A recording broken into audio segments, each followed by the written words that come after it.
एक लड़की की शादी उसकी बिना मर्जी के एक सीधे साधे लड़के से हो जाती है, जिस लड़के के घर में उसकी माँ के अलावा और कोई नहीं था। दहेज में लड़के को बहुत सारा सामान और पैसे भी मिले थे, लेकिन लड़की किसी और लड़के से बेहद प्यार करती थी। अब लड़की की शादी बिना मर्जी के तो हो ही गई थी और अब वो अपने ससुराल आ गई थी। तभी सुहागरात के वक्त लड़का दूध लेकर कमरे में आता है और उस लड़की यानी अपनी पत्नी के पास बैठ जाता है। तभी उसकी पत्नी गुस्से से अपने पति से कहती है, क्या तुम मुझे अकेला छोड़ सकते हो? उसकी ये बात सुनकर उसका पति बहुत दुखी होता है, लेकिन फिर भी वो खुशी खुशी ये कहता है, नहीं तुम आराम करो, मैं तो सिर्फ तुम्हारे लिए दूध लेकर आया था। यह कहकर वो कमरे से बाहर चला जाता है। लड़की मन मारकर ही रह जाती है, क्योंकि लड़की चाहती थी कि उसने झगड़ा क्यों नहीं किया ताकि वो उस गंवार से तलाक ले सके। अब लड़की को ससुराल में 3-4 दिन हो गए थे, मगर वो तो बस पूरा दिन फोन पर बॉयफ्रेंड से बात करती थी और उधर लड़के की माँ बिना शिकायत करे दिन भर घर का सारा काम करती थी। वह सबके लिए खाना भी खुद ही बनाती थी, फिर भी उसकी माँ के चेहरे पर हर वक्त मुस्कुराहट ही रहती थी। लड़का एक कंपनी में छोटी सी नौकरी करता था। वह बेहद ही ईमानदार और मेहनती था। सुबह अपने काम पर जाता और शाम को थका हारा घर आता, मगर उसकी पत्नी उसे एक गिलास पानी भी नहीं पूछती थी। अब लड़के और लड़की की शादी को करीब 1 महीना हो गया था, मगर अब तक वो दोनों एक साथ कभी नहीं सोए थे। वैसे लड़का बहुत ही शांत स्वभाव का था, इसलिए वह अपनी पत्नी को कुछ भी नहीं कहता था। फिर भी वह अपनी पत्नी को खुद ही खाना डालकर देता था, मगर उसकी पत्नी उनके साथ बैठकर खाना कभी भी नहीं खाती थी। वह अपना खाना अपने कमरे में अलग बैठकर खाती थी। लड़की को दहेज में एक स्कूटी भी मिली थी। लड़का जैसे ही अपने काम पर निकल जाता, उसके आधे घंटे के बाद ही लड़की भी अपनी स्कूटी लेकर अपने बॉयफ्रेंड से मिलने चली जाती थी और लड़के के आने से पहले ही वो अपने ससुराल वापस आ जाती थी। एक दिन लड़के की काम की छुट्टी थी और वह घर पर ही था, तो लड़की ने अच्छे भले खाने को भी गंदा कह के अपनी सासू माँ को उल्टा सीधा कहकर खाने को बाहर फेंक देती है। ये सब देखकर लड़के को बहुत ही गुस्सा आता है और वह गुस्से गुस्से में अपनी पत्नी पर हाथ उठा देता है, मगर उसकी माँ फिर भी अपने बेटे को ही डांटती है। इधर लड़की को झगड़े का एक बहाना ही चाहिए था, जो कि उसे मिल गया था। तभी वो बिना बोले अपनी स्कूटी लेकर अपने बॉयफ्रेंड के पास चली जाती है और अपने बॉयफ्रेंड के पास जाकर कहती है कि अब एक पल भी मुझे उस घर में नहीं रहना। आज उस गंवार ने मुझ पर हाथ उठाकर अच्छा नहीं किया। तभी उसका बॉयफ्रेंड कहता है, अरे तुमसे तो मैं कब से कहता हूँ कि तुम भाग चलो मेरे साथ कहीं दूर, मगर तुम हो कि आजकल पे ही लगी रहती हो।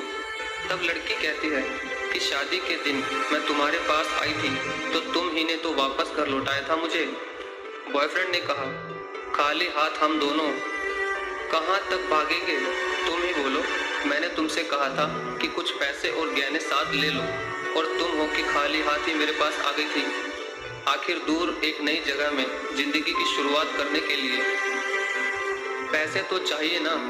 और हाँ, एक बात और कि जब भी मैं तुम्हारे पास आता हूँ और तुम्हें छूना चाहता हूँ, तभी तुम्हारे नखरे हो जाते हैं और बस यही कहती रहती हो कि ये प्यार प्रेम शादी के बाद ही होगा। तभी लड़की गुस्सा होकर कहती है, हाँ शादी के बाद ही अच्छा होता है ये सब, और मैं तुम्हारी ही तो हूँ। मैं आज भी एक कुंवारी लड़की ही हूँ और शादी करके भी आज तक उस गंवार के साथ एक रात भी नहीं सोई मैं, क्योंकि मैंने तुमसे ही सच्चा प्यार किया है।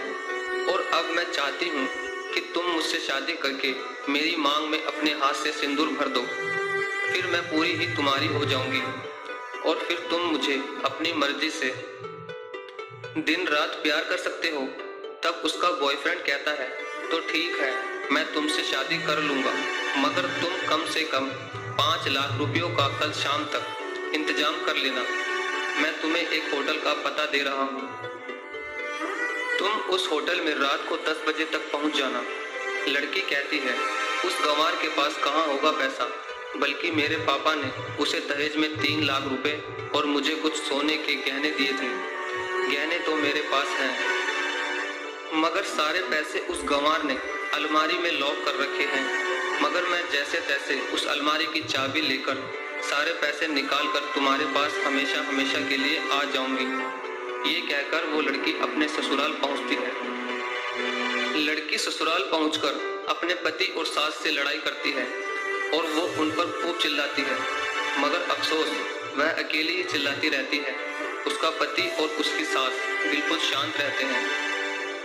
तभी लड़की अपने कमरे में चली जाती है और अचानक उसके बॉयफ्रेंड का लड़की के फोन पर मैसेज आता है कि कब आ रही हो पैसे लेकर। लड़की मैसेज का जवाब देती है, सब्र करो, मैं वक्त पर आ जाऊंगी। तभी उसका पति दरवाजा खटखटाता है और अपनी पत्नी से कहता है कि खाना खा लो। तभी पत्नी कहती है, मैं खाना तभी खाऊंगी, पहले मुझे इस अलमारी की चाबी दे दो। पति दरवाजे के नीचे से चाबी देकर कहता है, ये लो चाबी, अपना काम करके खाना खा लेना, क्योंकि अभी तक मैंने और माँ ने भी खाना नहीं खाया। माँ ने कहा है हम आज साथ बैठकर ही खाना खाएंगे। लड़की कहती है, माँ और तुम खाना खा लो, मैं बाहर से खाना खाकर आई हूँ। ये सुनकर लड़का चला जाता है। तभी लड़की जल्दी से चाबी को उठाकर अलमारी खोलती है। अलमारी खोलकर वो उसमें क्या देखती है कि उसमें दहेज के पूरे पैसे 3 लाख और सारे गहने तो रखे ही थे, बल्कि उसमें एक डायरी भी रखी हुई थी। जब वो उसे खोलकर पढ़ती है तो उसमें लिखा था, प्रिय पत्नी, मुझे और तुम्हारे पिताजी को पता है कि तुम किसी और लड़के से बेहद प्यार करती हो, मगर तुम्हारे पिताजी ने पता लगाया है कि जिससे तुम प्यार करती हो उसकी पहले भी एक बार शादी हो चुकी है और वो लड़का बहुत सी लड़कियों को धोखा भी दे चुका है। पर आपके पिताजी आपको उस लड़के के बारे में कुछ भी ना बता सके, क्योंकि उन्हें पता था कि ये जो इश्क का नशा है वह हमेशा अपनों को गैर और गैरों को अपना बना देता है। इसलिए तुम्हारे पिताजी ने मेरे आगे हाथ जोड़कर ये कहा कि मेरी बेटी का हमेशा ख्याल रखना। एक बाप के मुंह से एक बेटी की कहानी सुनकर मेरी भी आंखों में आंसू आ गए और मुझे ये यकीन हो गया था कि एक अच्छा पति होने का सम्मान मुझे मिले या ना मिले, मगर एक दामाद होने की इज्जत मैं हमेशा पा सकता हूँ। और मुझे दहेज में मिले सारे पैसे और सोने के गहने मैंने तुम्हारी अलमारी में रख दिए हैं, क्योंकि दहेज के नाम से मुझे नफरत हो चुकी थी। इस दहेज के कारण मैंने अपनी बहन और पिता को खोया था और मेरे पिता के अंतिम शब्द भी यही थे कि किसी बेटी के बाप से कभी भी 1 रुपया भी दहेज न लेना। और उस डायरी में यह भी लिखा था कि तुम मुझसे आज़ाद हो और तुम कहीं भी जा सकती हो। डायरी के बीच के पन्नों में तलाक के पेपर रखे हैं, जहां मैंने पहले ही अपने साइन कर दिए हैं। जब तुम्हें लगे कि अब इस गंवार के साथ नहीं रहना, तब तुम भी इस तलाक के पेपर पर साइन करके अपने सारे पैसे और जेवर लेकर जा सकती हो। लड़की डायरी पढ़कर हैरान थी और परेशान भी थी। ना चाहते हुए भी उसके गंवार पति के शब्दों ने उसके दिल को छू लिया था। अब वो ना चाहते हुए भी गंवार पति के अनदेखे प्यार को वो महसूस करने लगी थी। वह फूट फूट के रोने लगी। डायरी में आगे लिखा था कि मैंने तुम्हें इसलिए मारा क्योंकि आपने माँ को गाली दी, और जो बेटा खुद के आगे अपनी माँ की बेइज्जती होते सहन कर ले, फिर वह बेटा ही कैसा। इसलिए मुझे माफ कर देना, क्योंकि मेरे लिए माँ का दर्जा सबसे बड़ा है और आपको मैं दुल्हन बनाकर अपना हमसफर बनाने लाया हूँ, आपसे जबरदस्ती करने नहीं। आपको मुझसे प्यार हो ना हो, लेकिन मैं अंत तक सिर्फ तुमसे ही प्रेम करता रहूंगा। अब फैसला तुम्हारे ही हाथों में है। अब लड़की दुल्हन बन चुकी थी और उसकी आंखों से आंसू बह रहे थे। अचानक लड़की के बॉयफ्रेंड का फोन आता है। तभी गुस्से में लड़की अपने फोन को स्विच ऑफ करके फोन का सिम कार्ड तोड़ देती है। अब उसे सब समझ आ गया था कि जिससे वो बेहद प्यार करती थी, उसे तो सिर्फ पैसों से ही प्यार था, और सच्चा प्यार करने वाला तो मेरा पति ही था। जिसने सिर्फ मेरे पापा की इज्जत रखने के लिए ही मुझसे शादी कर ली, और उसे मेरा एक बॉयफ्रेंड है पता होने के बाद भी मुझसे इतना प्यार किया। मैं अपने पति का प्यार क्यों नहीं समझ पाई, ये सब सोचकर वह रोती रही। फिर उसने रोते हुए अलमारी का सारा सामान जैसा था वैसे ही रखकर ना जाने कब सो गई। अगले दिन उसकी पत्नी सुबह देर से जागी। तब तक उसका पति ऑफिस जा चुका था। तभी पहले नहा धोकर उसने साड़ी पहनी, फिर लंबा सा अपनी मांग में सिंदूर लगाया, जबकि पहले एक बिंदी जैसी साइड पे सिंदूर लगाती थी ताकि कोई लड़का ध्यान न दे और किसी को ये पता न चल जाए कि वो एक शादीशुदा है। मगर आज तो 10 किलोमीटर से भी दिखाई दे दे ऐसी लंबी और गाढ़ी सिंदूर लगाई थी।